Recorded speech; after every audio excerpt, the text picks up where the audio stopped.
This is Standard Office Procedures, the podcast that helps professionals live and grow through culture, communication, and candor. Hey guys, and welcome back to another episode of the Standard Office Procedures podcast. I'm your host, Grace, and here with me as always is Shannon. Say hi, Shannon. Hello. And today we're talking about a cool, fun topic called, what is self-sabotage? Called Grace does not want to do this topic. God, it feels like it's really pointed today. Like, I'm not a huge fan of this one, but let's talk about self-sabotage. We're going to talk about what it is. We're going to talk about why you do it, how you know if you're doing it, and most importantly, how to stop doing it. So we talk a lot about how to improve and grow and be a better you and be kinder to yourself. And this one kind of is a good companion episode to our episode about imposter syndrome. I think the two often really go hand in hand.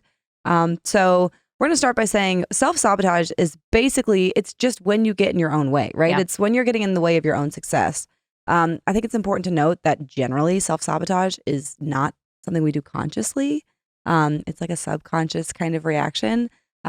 Without getting too deep into psychological things, there's a lot of reasons why people tend to self-sabotage.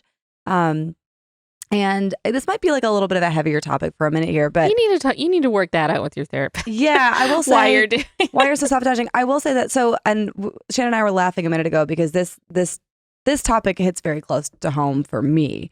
I have really, really bad self-sabotaging tendencies, and again, they are not ones that I'm I don't sit around and think how can I make my life harder? How can I ruin my life? How can today? I ruin what I'm trying to do here? But it stems and it can be different for all kinds of people, but it can stem for issues in your childhood. Maybe, you had constant messaging when you were very young and you were kind of forming your opinion of yourself that you weren't good enough or you weren't good enough at this specific thing. You weren't the smart one. Your job was to be something else. Or maybe you weren't personable. You were something else. And so you have all these beliefs that were kind of given to you. Mm-hmm. They're not true. They're not reflective of who you are now. Or you're just kind of mired in, oftentimes we can be mired in childhood roles. I know for me, this is a mild one, but when I was 2 and 3, I didn't share very well. I just wasn't a good sharer. And so that was kind of the narrative when I was growing up. It was oh, Grace doesn't share. Even though I grew out of it. And now as an adult, I think I'm a relatively generous person. But still, when I'm with my family of origin, it's well, don't ask Grace for it. She won't share it with you. I think a lot of that stems from we become rebellious in a way, especially if there's things that we've done in the past or things that we're trying to not do. And it's I've been good for so long. And then it's I'm just going to rebel against it. You know, if you withhold from things from yourself for too long, it's it's all you want and it's all you want to do, you know? So even when it's a subconscious thing, putting things off or, like you said, not sharing or whatever it is.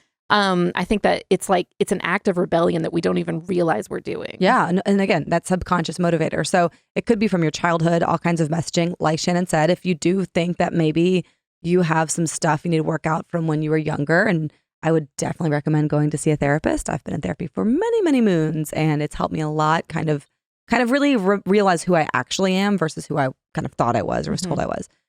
Also, past relationships can impact that, kind of the same ideology there, whether it's romantic relationships or really close friendships. Also, just your own low self-esteem can often be a cause of self-sabotage. Again, that can go hand in hand with the other two, but sometimes maybe you had a great, childhood. Maybe it wasn't complicated. Maybe you just have low self-esteem and you have this constant messaging of why even try? I'm not worth it. I can't do this. Yeah, it's the intrusive thoughts, the tape that's playing in your head. The negative self-talk. No matter where it came from, it can be something that shows up anytime. Yep. It can be really hard to stop that tape. And you don't have to have, I think sometimes, and Shannon, I know you, if you don't mind me saying so, tend to do this where you kind of say well, I had a really good childhood. What do I have to be upset about? What do I have to complain about? I had a pretty good life. And it's not about it's not the misery Olympics here, right? It's not do I deserve, have I earned this complication?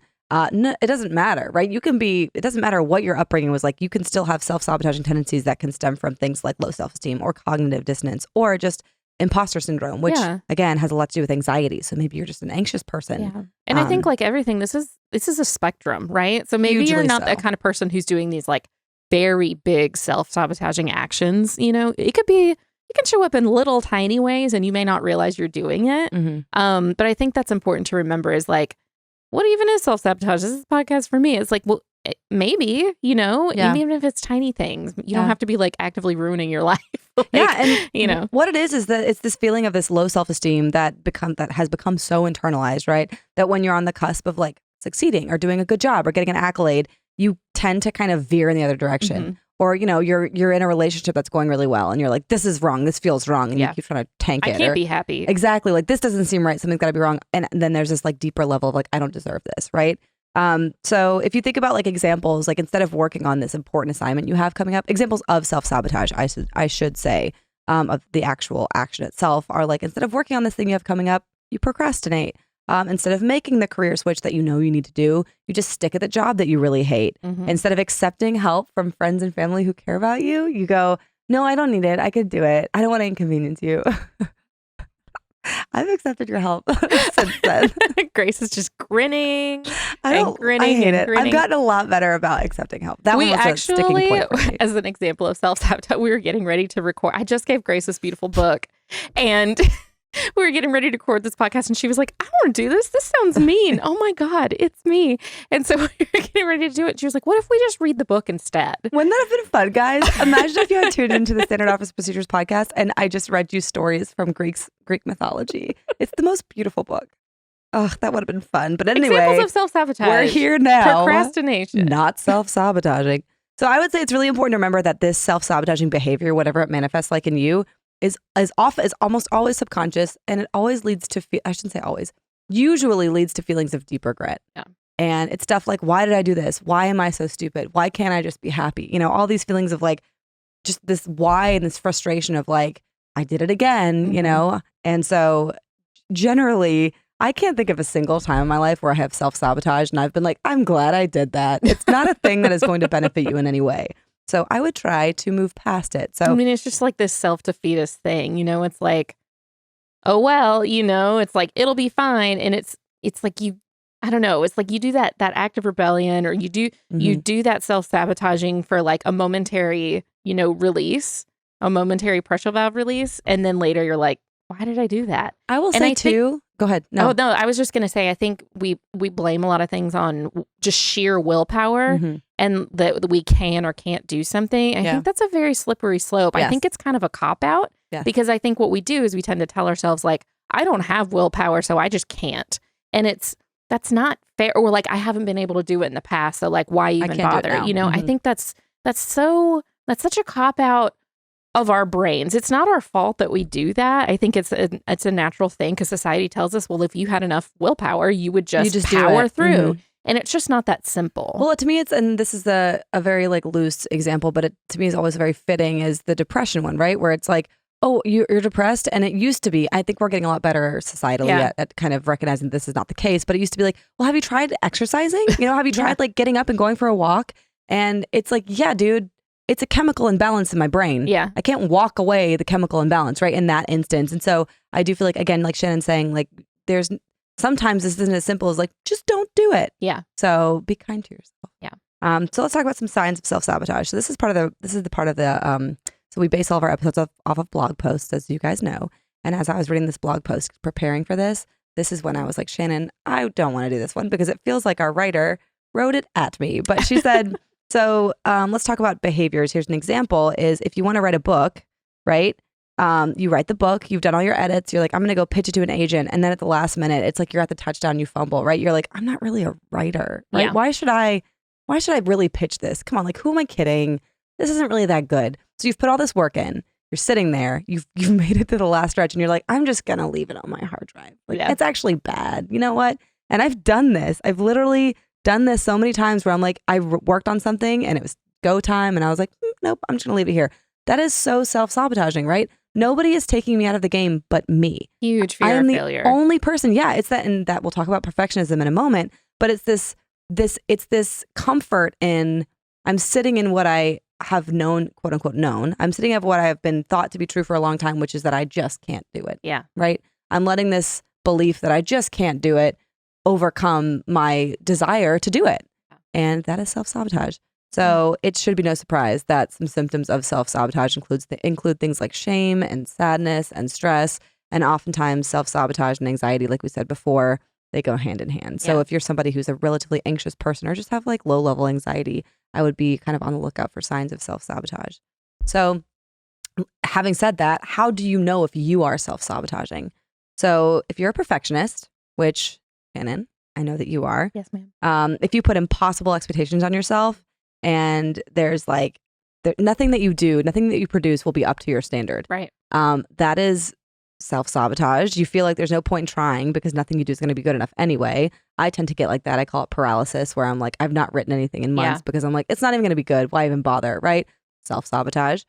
If you procrastinate. So this is a big one, I think, for everybody who self-sabotages is like, I'm just going to do it later, because you have this anxiety of doing it poorly or doing it wrong or doing it whatever. And so you just have this fear of like actually putting in the work. And sometimes it's even a fear of success. Of course. Yeah. So I think that happens a lot too. It's like, well, what if I do it? Or what if I get that job? You know, like what if I go for this promotion and then I get it? Then what? That's scary. Change is scary, That's right? Scary. Change, even good change, is inherently, as human beings, we like to keep things the same, right? You may think, oh, I really like change. I like to have a lot of different things going on. And you know you best, and you might, but there is still an inherent thing in all of us that's like, oh man, like change is really scary. And for those of us who have self-sabotaging tendencies, that can overtake like what we actually want, you know? So, I mean, like if you're applying for a job, you want to get the job. The whole point is to get the job. But then, like Shannon was saying, there's a fear of like, but what if I actually do get it? Then absolutely. Or, I think this happens a lot with stuff that I do at work sometimes and stuff that I've done in the past. So say I'm working on something, I'm going to show it to my boss, and we're going to, and he's going to see it, and we're going to move on from there. Maybe it's like a proposal or a plan or whatever. And I used to be just terrified of doing that, right? I was just completely scared of doing it. And so I would put it off. I would procrastinate it, or I would just agonize over the details, and that's like, it just made the whole thing so much worse. I think it's similar to, people maybe that go on vacation and they plan everything down to the detail, and they cannot handle anything interrupting the plan and they ruin it for themselves and for everybody else, where it's like, if you could just go with the flow, just release if it would just be so simple to just go with the flow, and then, I think when we're so clenched, we don't let our creative juices flow. We're less likely to make progress. I think a lot of times getting started is the hardest part. So we just won't start. Like we just won't do it at all, And so I think those are all things that can kind of like trickle into this like self-sabotaging tendencies. Yeah. And I think that talking about your perfectionism and procrastination, and I know we kind of used the book writing example. We've used it a lot on this podcast just because I'm intimate with it. But so I finished a book last year, and my agent really liked it, and it hasn't sold yet, but he was pitching it to all these editors, and the editors were like very positive. Like, this is really great. Like, her writing's really good. We don't want this one, but will you please send us the next one? Yeah. And so there is this expectation from these editors at like big publishing houses that I'm going to produce the next book, and it's going to be as high of quality as the first one. Oh my God. Yeah. That is paralyzing. Yeah. And so I noticed that, like, what have I done?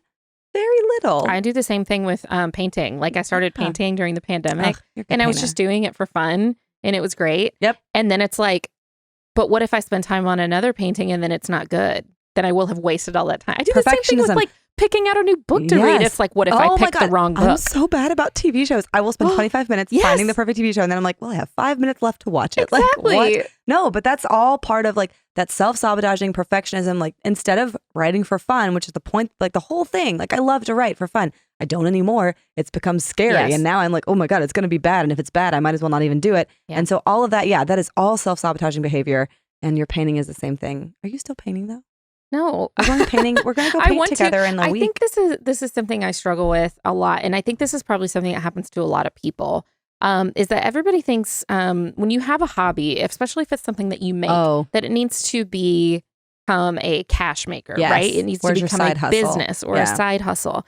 And for a long time, like crafting and making art was a side hustle for me, and now I have a very hard time just letting myself do things and enjoy it. And because it's like, if I'm not going to make money from it, and everybody's like, oh, you could sell that. Or are you going to sell that? Would you like to care? And it's like, I just want to paint. I just want to do this thing. Yeah. But I also have a really hard time keeping those things to myself. And so it's like, I just get paralyzed. It's like, well, I don't want to do it and keep it to myself because I love to share things that I do. But if I share it, then people are going to say like, why aren't you making a business out of it? Like, you can just have a hobby and not make a business out of it. But it's so hard to get out of that line of thinking. No, like hustle, which is what I do, And also there's a degree of like, and this is again, going back to the perfectionism piece, which is like, I want to be good at it, right? I want to do something until I'm good at it because that's gratifying, playing an instrument or, whatever it is that you do. If you practice enough, you get better. And so the idea is that like, well, now you're good enough. Now you could sell it. Yeah. And I think that's where I've gotten with books is like, I used to just write for fun and I have so much just nonsense on my hard drive. Yeah. That's the point wasn't to sell. And now I'm writing with the intent to sell so that I can prove to everybody and to myself that I'm valuable, right? That I have worth. And again, but that's a scary thing. Yeah. I'm just self-sabotaging in the meantime. A while back, Owen asked me what I wanted to do with my career. Like, what is it you want to do? And I was like, I want your job. I want to be a CEO. I want to be the CEO of this company. And he was like, all right, let's figure out what we can do to get you there. And then not long ago, he asked me again. And I was like, no, I don't want to do that. I thought about it. I can't do it. I can't. And it wasn't even like, I don't want to. It was, I can't. And it was like, okay, so now I've reframed it. I'm like, well, I'm going to be the best marketing director that ever lived. You already are. And that's enough of intimidation. I'm already scared enough. But I was like, I'm just going to take the CEO thing off the table and focus on this. And it's a little self-sabotaging. I think you'd be a good CEO. I think that you're limiting yourself needlessly. Well, I think it's the idea of it's like, well, I know a lot about these things, but I don't know anything about these things. So how could I possibly be a effective leader of those things? Yeah. No, that's silliness. That's self-sabotaging. Yes, it is. Another sign that you're self-sabotaging, and I accept it, is that if you self-medicate. So it's basically like this, and by self-medicate can mean a lot of things. Yeah. But there's this constant like stressful kind of war going on inside your own mind where you're like, should I do this? Should I not do this? Why should I do this? I better not do this. I'm going to fail. So instead you're like, you know what's easier than thinking about any of this stuff? Not drinking thinking about or it. social media or, you know, eating food. Yeah. Doing drugs. That's naughty. Or just like any other destructive habit where you're kind of just feeling that you're like silencing this internal struggle out, with other stuff. I'm bad about this. I tend to do literally anything else to avoid feeling any feelings at all. So that's a big indicator. And I think that's a big indicator that we might not realize is one. Like if you are somebody who, I know for me, like social media is not really my thing, but TikTok, when that came out and during the pandemic when it was really big, and I remember thinking in all of my naivete, I was like, you know, I'm not doing anything during the pandemic. We were all in like super lockdown. This is a great time for me to write. You know what I did instead? I watched 6,000 hours of TikTok. Whoopsies. All right. So how do you overcome your self-sabotaging behavior? So we're 17 minutes into the podcast and here's the good stuff. First now that everybody feels real bad about themselves. I hope you're at least a little introspective. So the first thing you can do, and this is a hard one, but it's really important, is to reframe the way you talk to yourself. So stop that negative self-talk. It's that, you know, it's that stuff where you're like, God, you're so stupid. Like if you drop, I don't know, if you drop a glass and you break it, think about the way you'd react to like if your best friend dropped a glass and she broke it. You'd be like, oh my gosh, I'm so sorry. I'll help you. And she'd be like, I'm so dumb. I'm so embarrassed. You'd be like, dude, everyone does this. It's no big deal. Now, if you drop a glass, you idiot. Like, oh, you did it again. Way to go. You just can't do anything right. You know, it's like not even 9 o'clock and you're already ruining everyone's day. Like this happened to me this morning. Did it really? Don't tell Tom. He doesn't know yet. Anyway, but I did. I broke a glass and I was like so frustrated with myself. And I wasn't like frustrated with the situation. I was so mad at myself because I was like, I don't know. I was just so mean to myself. And now that I'm thinking about it, I'm like, yeah, that was really harsh. Like if Tom had dropped a glass in the kitchen and it would have been a non-issue. Who cares? Yeah, we clean like, it right. up, you move on. Like, oops. We don't have precious crystal at our house. We have too many children. They're just like cheap glasses. So it's like, okay, you sweep it up and then you move on with your life. So think about how you are, you know, with yourself and in front of other people, right? If you have a really self-deprecating sense of humor, that's also another sign that you might be self-sabotaging. Shannon. I don't know what you're talking about. My friend Alex is really bad about this. I feel like she's always putting herself down. And she's funny, you know, like the jokes are funny. But I do feel like, yeah, that's a big sign if you have somebody who is like joking a lot about like, oh my God, I just can't do anything right. Or I'm such an idiot. Haha. Like at a certain point, it's like, hey, are you okay? Listen to yourself. Like I used to be really, really bad about this. And I think I've gotten better because I heard myself. You know, if you kind of listen to the things you're saying to yourself, both in your head and out loud, you know, like if you say them out loud, it's probably a reflection. Like if it rolls off the tongue a little too easily because you're just so funny. Not that I'm speaking from experience or anything, but we are very funny. You will start to believe those things. And it's like, it's okay because it's funny. And it's like, no, it's not okay that you think those things about yourself. And it's not okay that you're putting yourself down in front of other people. If you put yourself down, it's okay. It makes it okay for other people to think that about you and to also maybe assume those things about you, right? And that's not fair. That's not fair to yourself. One of the meanest and most impactful things anyone's ever done with regards to like calling me out in my own self-sabotage was I was on a date with this person and I made a joke, and we'd been on a couple dates at this point, and I made a joke at my own expense, and she was like, why is that funny? And I was like, well, it's funny because, and she was like, but why is that funny though? And I was like, well, because I'm dumb and that's the joke. And she's like, do you think that you're dumb? And I was like, why are you doing this to me? It's lunchtime. No. But the thing is, like, she called me out and I didn't know her that well. And like, I wanted to impress her and I wanted her to think I was funny. And instead of like laughing together, she was now like, you have bad self-esteem. I think that is a very good lesson though, for people that we are friends with, or people we're close with at work. Because it's very easy to keep things light and comfortable and just kind of laugh along with them. Mm-hmm. Maybe try that. Like, but why is that funny? If there's why somebody would you say that about yourself? You love and you feel comfortable with and you won't embarrass them?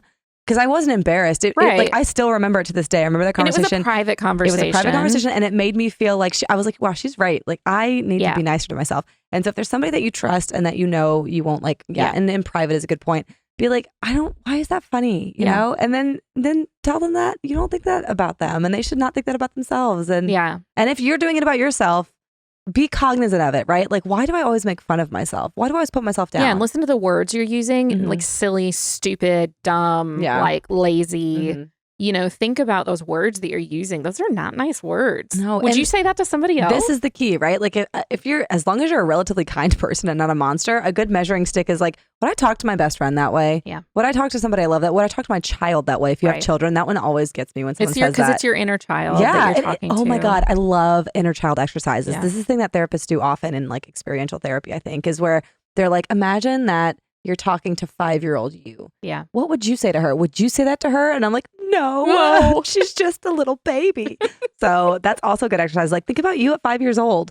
Think about how you're talking to yourself now. Would you say that to that little version of you? Of course not. And if you would, go to therapy even more. What would I tell my daughter? She's 11. What would I tell her if she was like, I want to be CEO? I'd be like, hell yeah, girl. Get at it. What are you going to do? Let's do it together. How are you going to do it? I wouldn't be like, maybe you should set your sights a little lower. You probably can't do that. Yeah, that's probably too much for you. You're not that good at math, so like, yeah, no. Probably not for you, finances and all. Like, no. No, you'd be like, absolutely of course not. Like, there's a way CEO. to learn and there's a way to do it, 100%. All right, another way to stop self-sabotaging is to consider the consequences of each of your actions. And I don't mean like in a punishing way where it's like, think about the consequences of your actions, young lady. What? I really bungled that sentence. What did you say? And I don't mean young in like young lady. And I don't mean in like a sharp, harsh way where it's like, think about the consequences of your actions. Think about young lady. That's what I was trying to say. So basically, just remember that for this one, remember that every action you take has a consequence, right? So like, if you're self-sabotaging by staying up late and watching a ton of Netflix because you're like, and this is kind of a difficult one for me, right? Because if you're, I don't know.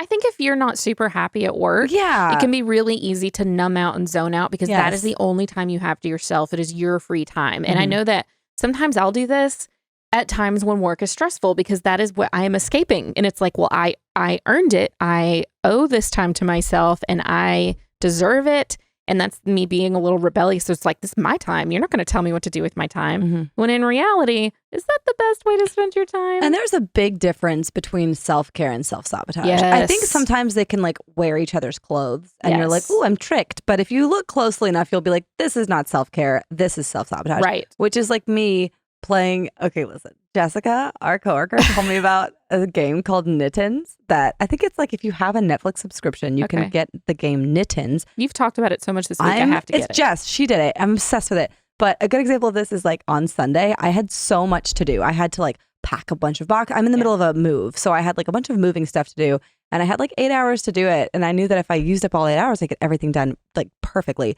Instead, I played Knittens for like 2 hours off and on, but I would sit down and just like turn my brain off and Knittens. And I was like, I deserve this. Like, this is a mindless phone game, but like, it's okay to be mindless. Like, this is self-care. And now I look back at it, I'm like, no, that was so Well, yeah, I mean, it's the same thing. Like if I get up in the morning and I have a nice cup of coffee sitting in the living room and then I really don't want to get up and take a shower. So instead I make another cup of coffee and I keep sitting in the living room. It's like, no, you had your nice cup of coffee. Now let's like get going. And what can I do to make that next thing, appealing to me? Cool, work on that. But like, don't just...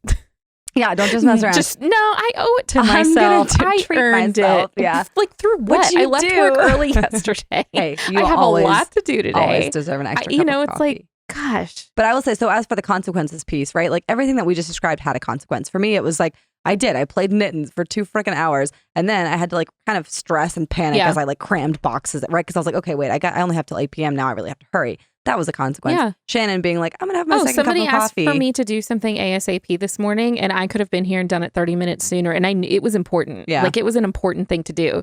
And what did I do? A second cup of coffee. I self-cared myself into self-sabotage. something that affected somebody else at work. And that's not good. And, in all honesty, it's fine. It's not that big of a deal. But like, this is the kind of thing where like, if that's something that I did regularly, I start to be an unreliable person. And that is where self-sabotage can really start getting you in trouble at work. Another way to stop self-sabotaging is to work with your strengths. Ooh. So I love this. We use our blog post, and this is the line for this section. We all have strengths. Yes, we are talking to you. You. Like, it's so aggressive. It's like, yeah, even you have who just strengths. called themselves a stupid idiot. Yeah. Which as I was reading this in front of Shannon, I was like, wow, that's really like a major call out. So yes, everybody has strengths. You have strengths. And I think that the one important part of like getting out of the self-sabotage mindset is like really focusing on what are you good at, right? What sets you apart? What makes you a valuable member of society, of your job, of whatever? For me, when I think about writing, sometimes I get really discouraged because I read other people's books that have been published. And I'm like, they're really good, right? Yeah. Like Madeline Miller is one of my favorite authors, and I love her, but I also hate her because I'm like, why should I even bother writing anything? Like, when she's out there writing this. But then I think about what are my strengths, right? Like, I can write in a way that is uniquely me, and somebody out there is going to connect with it, and blah, blah, blah, blah, blah. Similarly, at work, I feel like everybody has these professional strengths, because we're speaking from a professional lens, that you have added value. And remember that when you start to think, why even bother? I'm not even going to start this yet. I'm just not good at it. Like, yes, you are. You're good at least one aspect of it. Well, I think this is one of those things where it's important to remember that two things can be true at the same time, right? It could be true that like, that you don't have the most confidence when it comes to a certain skill, but it can also be true that you do have, you are good at organizing information and presenting it to people and talking to people. So both of those things can be true. So like maybe in an instance where you have something to turn in and you're feeling like, oh gosh, I don't know if I did a good job. I don't know. And it's that fear. That's the thing that's true about maybe your confidence isn't great. But then think about your strengths, right? You know that you're good at organizing. You know that you have good grammar. It's, you know that you're going to like send it and present it in a good way, right? And so it's the fear of, these things that are bad about us that can be kind of comforted by the things we are good at. And both things can be true. Exactly. And also, this is a piece of it too, work with your strengths. Don't compare yourself to other people. Yes. Is it Mark Twain who said, it's one of my favorite quotes, comparison is the thief of joy? Yes. Like I just said, where I was like, well, why should I even bother writing when Madeline Miller is out there writing? Like, it doesn't matter. I think a good example of this too is like when I was younger, I remember crying to my mom because there was a girl in my class who was really pretty or something. I don't know. And I was like, and I'm ugly. And she's like, just because she's beautiful does not make you any less beautiful. Exactly. Right? Like just because she's like, an amazing writer, you can also be an amazing writer, right? So anyway. That's both things can be true at the same time. That's exactly true. Exactly correct. Exactly. Regularly. True. Another way to stop self-sabotaging is to set small, actionable goals to build momentum. I want to repeat this 100 times because I do think oftentimes we think about motivation, right? And we think, of motivation as this thing that you like have to like find. It's like mysterious and it either comes to you in the night or it doesn't. But what's better than motivation is momentum, right? So if you have a big goal that you're trying to achieve, whether it's like a big, big dream, like you're like, I want to be a famous singer, or if it's something more like, immediate where it's like, I have to finish this project by Friday and it's Tuesday. Okay, how are you going to get there, right? Small, actionable goals. So say I want to be CEO and I'm scared that I can't because I don't have financial acumen. Well, that's true. I can't just have it overnight. But I could read a book about it, and even better, I could read a chapter of a book about it. That's break it down into those very small actionable things. Like even if it's like one chapter a month, like at least something you're doing. Whatever something is going to actually get you to do it. So I think we've spoken about this before on a different episode about New Year's resolutions and how people tend to make these like insane New Year's resolutions where it's like if you don't go to the gym at all. This one's like the easiest example. You don't go to the gym at all in December, right? And then you're like, I'm going to go to the gym 5 times a week starting January 1st. Ew. No, you're not. Maybe you will for like 3 days. Yeah. And then you'll be like, I hate this because you're not used to it. It's not fitted into your routine and you're going to quit. And then you're going to feel like a quitter and it's going to like a cycle, then you're going to be like, well, I'm a failure. I don't go to the gym. Well, and then you're going to self-sabotage because you won't go one day and then you're not going to go another day. And then you're like, well, obviously I'm not going to do this. So I'm just going to quit altogether. And it's like, well, if you want to move your body, go move your body. Your way out of, So a much better way to be like, a much better goal to set instead of saying, I'm going to go to the gym 5 times a week or I'm going to lose 50 pounds, that's like a massive goal, is to do something like, I'm going to move every single day in a way that I like, right? Like maybe it's going on a walk with my dog. Maybe I am going to run today, right? Yeah. Maybe my movement today is something like kind of fun. Like I do aerial yoga is a lot of fun. Maybe I'm going to try one new way of moving my body a month. There you go. A month. That's good. That's 12 a year. I'll go that try seems kickboxing. doable. I'll go try yoga. I'll go try walking. I'll go try whatever. That will help you find the one that sticks and will help you figure out what you like. And even if worst case scenario, like, okay, you incorporate like a little bit more movement into your routine. It's not as much as you had hoped it would be. It's certainly not 5 times a week, but guess what? It's better than it was. And you're doing it consistently. And the more consistently you do things like working out is the like most straightforward example of this.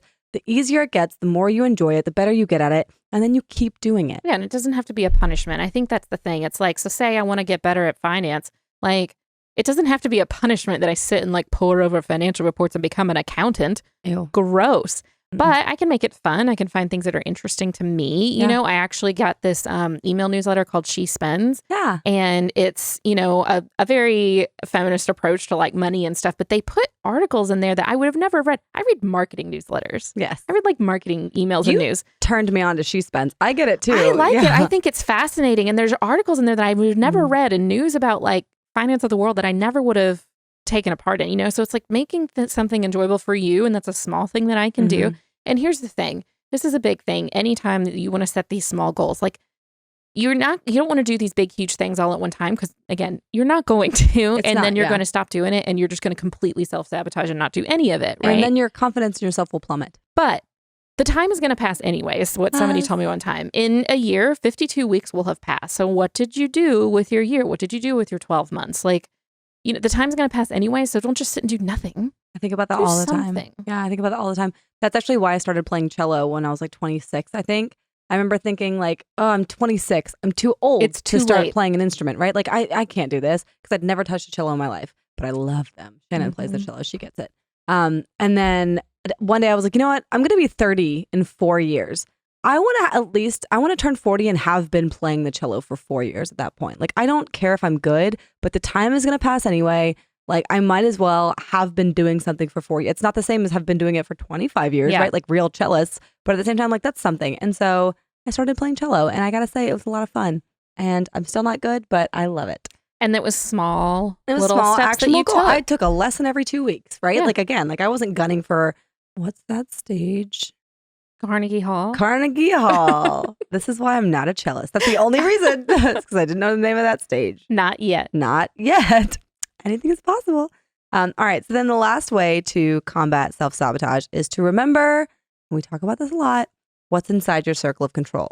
I will say we often talk about our circle of control on this show and reference what's outside of it. And remember, like, okay, you can't control other people's feelings, so let that go. This time, I want you to think about what is actually inside of it. That's going to help you overcome this self-sabotage, because when you're lost in this self-sabotaging behavior, it feels like all these aspects of your life are just completely out of your control. But you can take the time to be like, you know what? There are some things I have control over, like how you act, what you say, what you eat, what you buy, how you treat other people, and how you treat yourself, right? Yeah. So these are all things that you can control. You can control the kind of messages you give to yourself. You can control how you spend your time. I was going to say how you spend your free time. That's a big one. What a lot of these things what we've been talking about. Controlling your reactions to things, I think, is big. I actually was talking to my daughter about this yesterday. Say there's this one person that just makes you mad all the time, and no matter what, they just make you mad. Even if they do something little, it just makes you mad, right? But like, you can control that. You don't have to let it make you mad. Say you're like, you know what? I'm going to focus on something else while this person is here. I'll let myself be mad later, which I do this a lot. Like, I'll say I'm going to delay being upset about something until later so that I can get through this. And then I'm like, okay, it's time for me to be allowed to be upset. And then I'm not upset anymore. That's an impressive amount of control of your feelings. It is. Well, and I was working with my daughter on this. Like I said yesterday, she went to the doctor and she thought she was going to have to get some shots. And she is deathly afraid of shots. She's getting way too old to be having like meltdowns about having shots. And I was like, we can be upset about this later, Mm-hmm. but you are getting old enough that you need to start learning how to like regulating your emotions. And we've talked about circle of control. It was like, you can control. It's okay that you're upset. You may not be able to control like that you're kind of scared. That's okay. But you can control how upset you're letting yourself get because like, remember in the past, every time this happens, it happens. It's not that big of a deal. And then you feel silly for having gotten upset. And I was like, so if you let yourself maybe practice having a different reaction or a slightly tamped down reaction, it'll get easier every time. Because now I think you're doing this like self-fulfilling prophecy where you're like, I'm going to get upset. Yeah. And there's nothing I can do about it. And it's like, you don't have to do that. Mm-hmm. And also you're in the same vein as reactions, like talking about that glass example again, where I broke the glass and then I was like, you idiot. Like so aggressive. Like that's in my control, right? Yeah. When I break the glass, of course, like Shannon's saying, I can have an immediate reaction of like, oh God, I'm trying to get out the door. Say a curse. You could be frustrated, say a swear. But then after that, it's like, all right, it's broken now. Yeah. Like, what am I gonna do here? Am I gonna have a terrible morning? Am I gonna let this color my entire morning? Or am I gonna sweep up the glass and throw it away and move on with my life? And I kind of did a split of the two, but one way, but that is in your control, is how you talk to yourself and how you react to situations. I think sometimes those things get us, especially when it's been a day full of them, where it's like one thing after another. Oh, I sent this email that was bad. Oh, and my boss gave me this feedback. Oh, and this person upset me. And oh, I spilled my coffee. Then we start to get really upset. But I think sometimes it can be really helpful to just accept, I'm having a bad day. Mm-hmm. Well, look at that, you know? Well, look at that. Well, looky there. We have a whole episode on like what to do when you're having a bad day and how to kind of not let a single bad day just ruin, or a single instance ruin your entire day, right? Yeah. So we'll link that in the description. But yeah, I think I'm done self-sabotaging now. Have you solved it? I'm cracked better. The code. I fixed it. I'm going to go write a book and I don't even care if it's good. I don't even care if it sells. I love to lie. The Standard Office Procedures podcast is presented by Blue Summit Supplies. We're an online office supply store that puts you at the forefront of our focus by offering new career-building resources every single week. Sign up for our newsletter and visit our blog at bluesummitsupplies.com for free downloads, tools, and tips to make your job easier and more fun.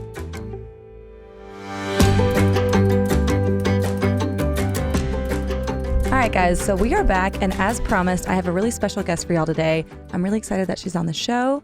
She's worked with us before in a couple of different capacities, and she's one of the best counselors I know locally in Huntsville. We've got Cassidy Deer, a licensed social worker and psychotherapist. Hey, Cassidy, how are you doing? Hello. I'm absolutely amazing. I'm excited. So thank you so much for having me. I'm so glad that you're here. I have listened to you give 2 seminars now, and every time I leave with something valuable. So I thought, why not extrapolate that talent and try to spread it out to as many people as possible. So we've got you here on the podcast, and today we are talking about self-sabotage. Yes, self-sabotage. We all do it, sadly. I think you're right. Unfortunately, I was so Shannon and I, when we were talking about this topic a moment ago, she was giving me a loving hard time because I think that I'm pretty bad about this. And so I'm also very selfishly excited that you're here so that you can fix all of my problems. Yes. That's what's going to happen today, right? Immediately, in 1 second. Perfect. They will be fixed. I'm going to be a perfect person. So we already kind of covered what self-sabotage is, and we gave a few kind of tips on how to combat it. But I'd love, from your professional view, to kind of define a little bit more in a nuanced way what it is to be self-sabotaging. Yeah.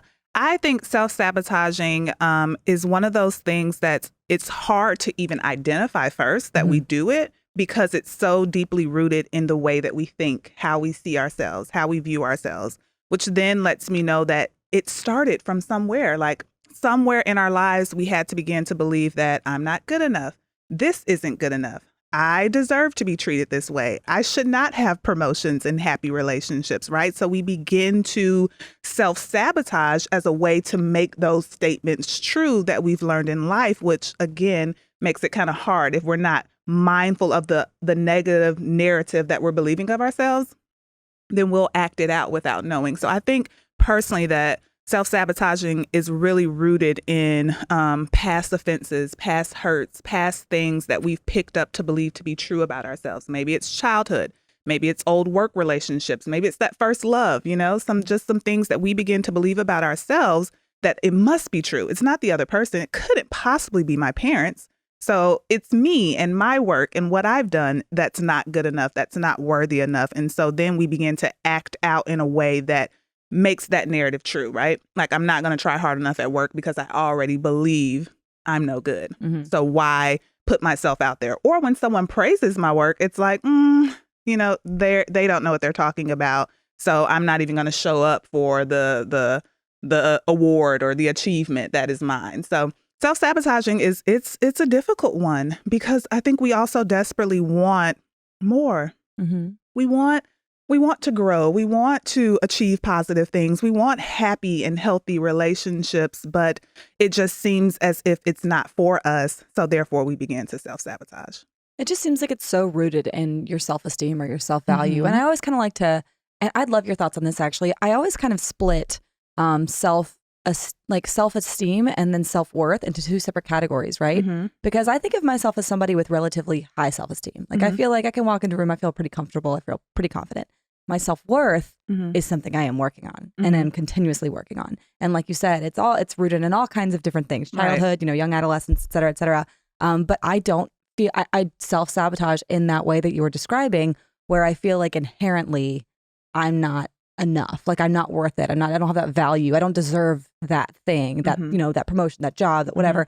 And I envy, and I'm so curious about the people who just seem to push through life with this blind faith that, they do deserve whatever they can get, right?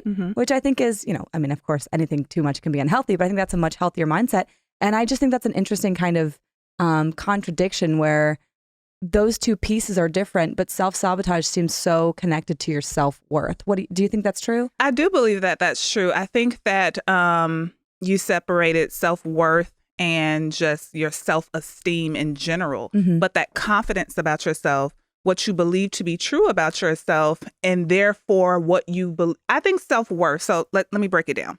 I think self-esteem has a lot to do with confidence, right? Just your personal thoughts about you. Right. I do look good. I can walk in a room. Like people enjoy me, whatever. I'm confident about that. My esteem is pretty high in that area.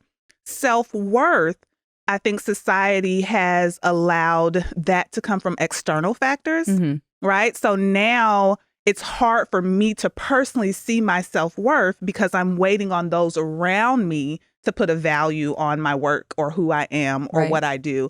But that's the dangerous part about self-worth. You do have to know that for yourself so that when relationships fall apart, when you lose jobs, when things go wrong, if life happens, something negative happens, you still have that self-worth, that it's not attached to external factors and how people treat you. So I think oftentimes it is hard for us to take ownership of our worth and set that standard of what I want, what I desire, and go get it. You made mention that it seems like there's so many people who just have it, right? Like they just go out and get it. Those people wake up nervous and scared and worried and fearful of what people may think, right? So it's a constant narrative that we have to tell ourselves in our mind. The same way I could wake up and say this isn't going to work. I have a bad feeling about this. I could wake up that same morning and say I don't know, but I'm going after it. Yep. Right. So it really does become how are we talking to ourselves? Self-talk. Yeah. So we talked a little bit earlier about kind of how to what it is. What does self-sabotage look like in your life? And I would love to hear from your experience, working with as many people as you have. How would you define self-sabotage in a practical sense? How would you know if somebody is in a self-sabotaging kind of situation? Self-sabotaging for me in simple terms is when you believe when you have a negative self-core belief about yourself and you act it out, that's going to be a form of self-sabotage. Okay. Right? So if I have a thought that I am not worthy, that I do not deserve. We can even get more personal in my practice. If I have a thought that it's okay for me to be abused, and I believe that to be true, I will put myself in situations, unfortunately, because that's my thinking, and not know when to walk away, when to have a boundary, when to say no, when to set my self-worth high. And unfortunately, we begin to self-sabotage in that way. We begin to believe that it's true. So simply put, I think it starts all with a negative belief that we have. And unfortunately, because we believe it, we then behave it. You just perpetuate this. It's so cyclical, right? I feel like it's so much of it is cyclical. So in your experience, again, what are some ways, and I think this is kind of the meat of our conversation. I'm sorry, I use the word meat. Shannon always goes, when I say that. But the bulk of our conversation, how can you break out of this like self-sabotaging tendency or this cycle, or however you want to view it? How can you stop doing this? I love to tell people, become a personal private investigator on yourself. Oh, I like that. Right? Because I think it's so easy for us to go through 24 hours and not really be mindful of our actions, be mindful of our words, be mindful of what has happened. So you got to be like a secret you in your own life. Become a personal investigator on yourself and jot down every negative thought. Oh my gosh. Yeah. I mean, pay attention to yourself. Yeah. Write down if you like the guy, you like the guy and he's a great guy. Don't say like, it might not work out. Right. You know, I don't know. Like, no, like become a personal private investigator on yourself and write down all of those negative thoughts that you're having. I think that we are on a wave right now of like, what are your core beliefs? What are your values? Like, what do you stand for? Well, we have negative core beliefs too. So there are core beliefs that are negative that you have for yourself and you act them out and you behave them. So my first step is literally make a list, right? If I believe that I am not smart, that I am not intelligent, maybe it's based on my grades in grade school. Maybe I had a professor in college who pretty much like ripped me apart, said I wasn't good enough. Maybe I sat next to the actual like smart kid who got like all the high scores and I truly believe that I'm not good enough. And now when I show up in my professional world, I have this bit of imposter syndrome, right? I have this bit of you're not good enough. And so therefore I don't go for promotions. I don't write articles or put myself out there. And so starting with, here is my list, starting with that private investigator eye on yourself and be aware of what you're doing. I think the first step is that you have to be aware. We can't fix it if we're not aware. So I would always say start with a list, write down all of the things that you find yourself believing to be true about yourself.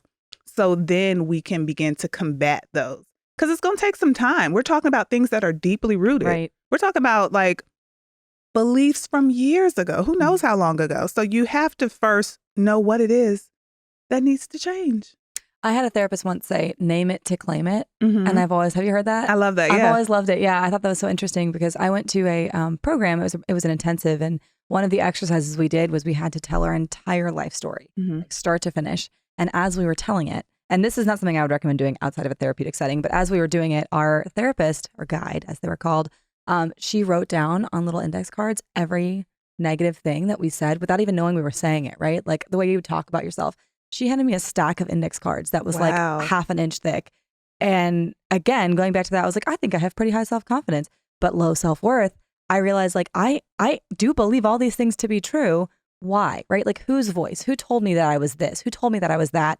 And then you have to, as much as you can, you really dig down and you see, where did this come from? Is this coming from me or is this somebody external who told me, like you said about the professor or about, whoever who told you one time or a couple times or many times even that you weren't this or you were too much of that.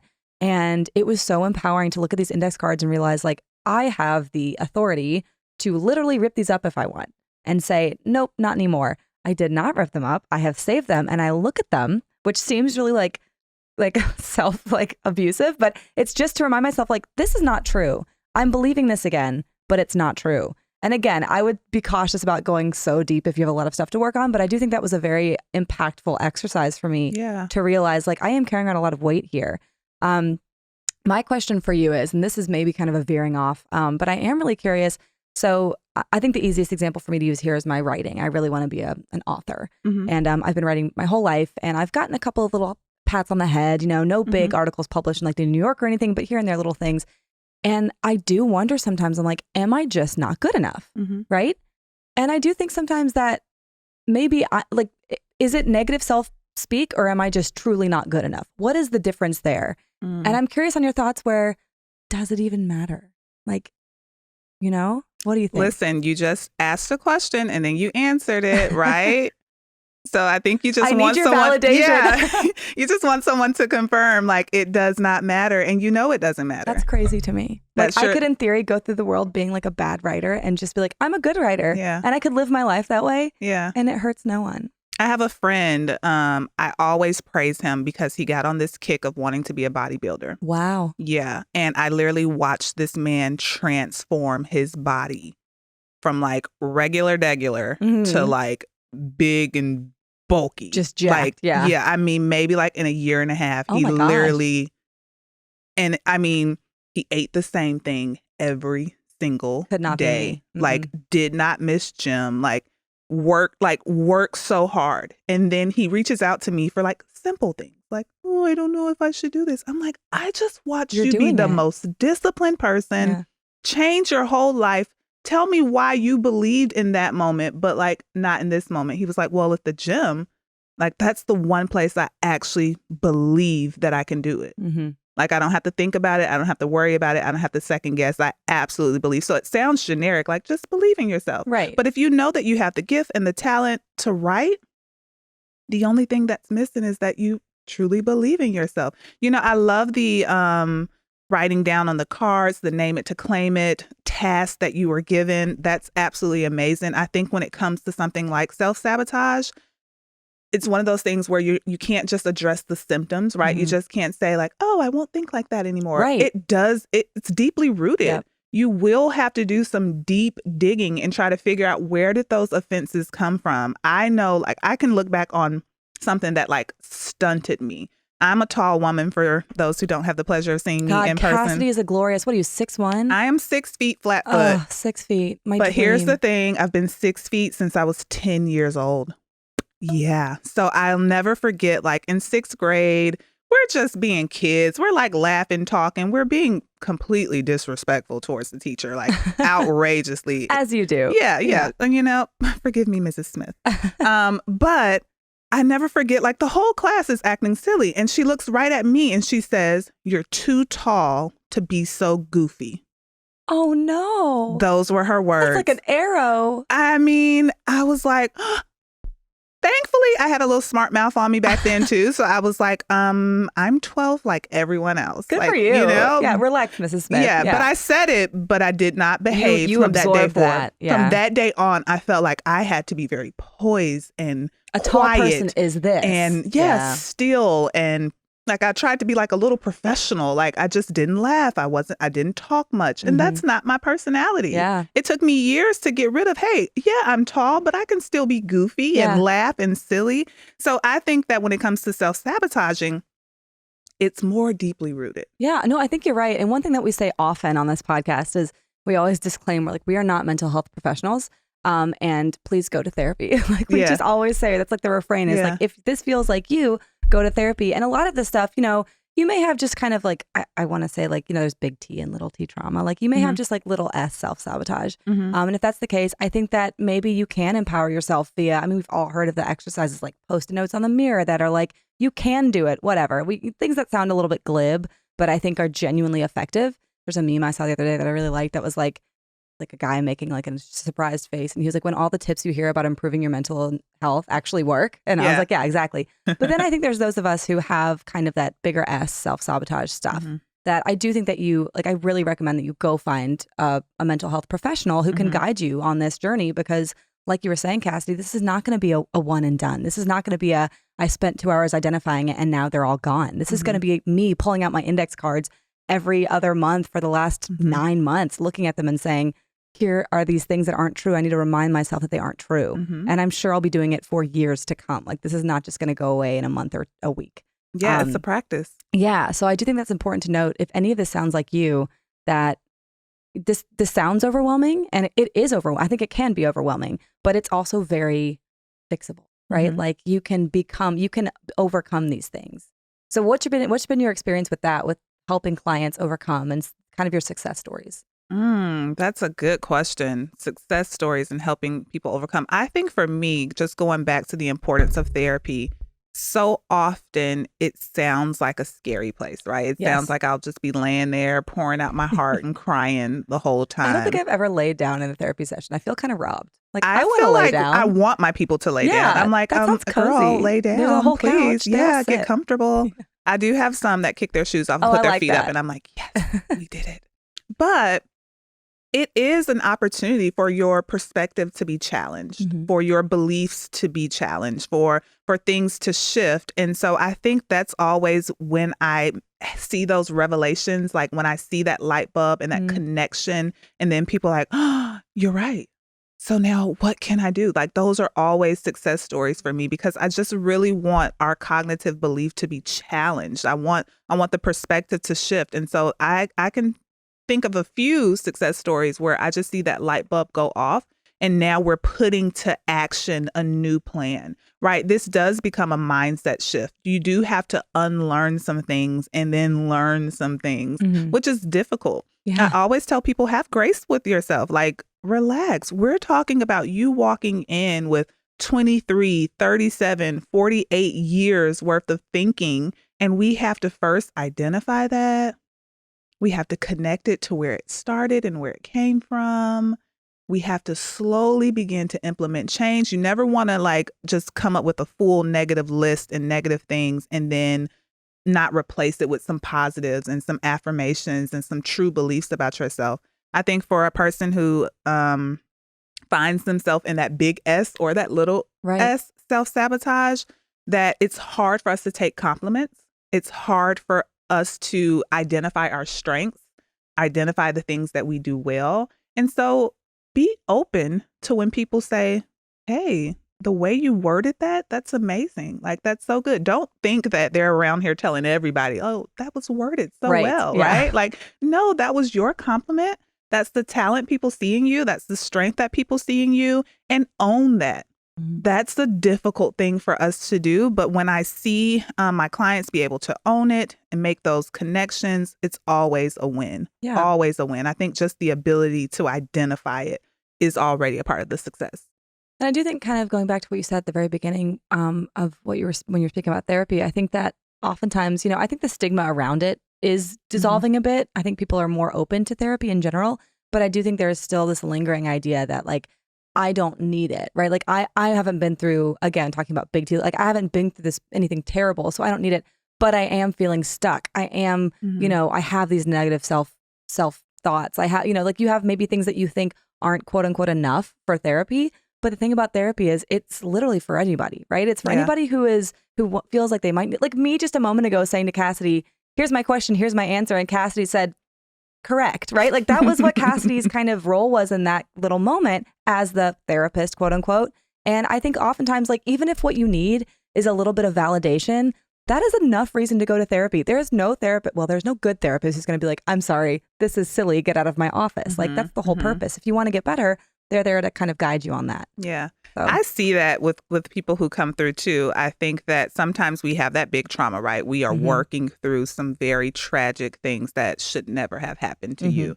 But other times I tell people, I'm like, okay, so this is your safe place to think, right? You don't lead a life where it's safe enough for you to sit down and talk out loud and not be judged. Right. So this is your safe place to think and talk out loud. Like sometimes it's a safe space for people to share their emotions, right? You're in a leadership role. You're a busy mom. You like are a CEO. You're running a company. Maybe it's not even that major. Maybe you just don't have the friends and the family that supports you sitting down and saying, I'm overwhelmed. I'm feeling a little bit of stress. So sometimes it's just your safe space to express your emotions. Yeah. And I think it's helpful for all of us to have that person in our life for sure. No, I think that's key. And I like that you mentioned the thing about like I'm an external processor. And so if I'm left alone with my thoughts, I won't make any progress at all, which is so weird to think about really, but like it all just kind of gets stuck in there. And when I go to it, like that's why I would go to therapy for a long time. And there's all different kinds of therapy theories where some of them, the theory is like, we want to get you in and out kind of as quickly as possible. And then some are like, I'm here for as long as you're here. And I've been in therapy for like 10 years. And I think it's not even that I'm working on one specific thing. It's that I need that time to talk. Yeah. And also, like you were saying, like, it's very hard to make time for your feelings and you're like in the modern kind of busy work grind that we're all doing. Like I've got little kids, I've got a full-time job, I'm in school. And so when am I going to sit down and say, I'm going to think about my feelings right now? Like it's not going to happen. However, if I am investing financially and time into a therapy session, I'm going to take that seriously, and I'm kind of forced to talk about my feelings. So I think if you're listening to this and you're like, I don't know if therapy is for me, but I do have this self-sabotaging tendency, or I do have these negative self ideas or this self-talk, but I don't know what to do, I would say try it out a little bit. I would say too. Yeah. And Cassidy, if you're comfortable with it, I would love, can you give people kind of a plug on where they could reach out to you? Sure. I am in an amazing office with an amazing team located here in Huntsville, Alabama. Our practice is called Huntsville Psychotherapy and Counseling Services. That's a long title, but if you look it up, you should be able to find us on like social media and our website, Huntsville Psychotherapy and Counseling Services. And even if you give us a call and you don't feel like you find your best person or your best fit, trust me, therapists love to make sure you're connected. So we will definitely get you connected if you feel like, I would love to speak to somebody. Because again, self-sabotage, I think, is an umbrella of many different things. Yeah.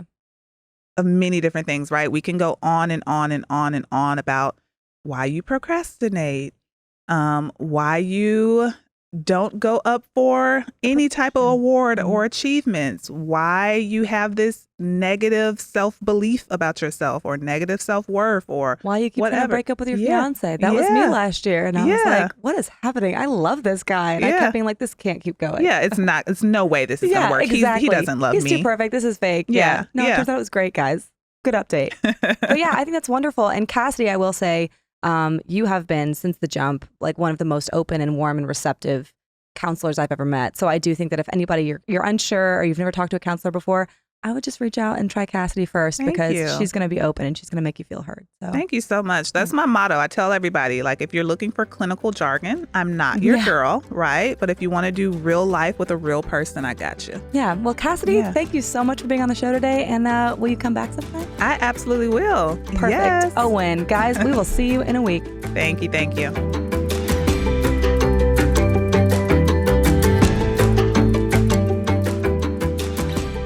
This has been a Blue Summit Supplies production. Good job, Larry.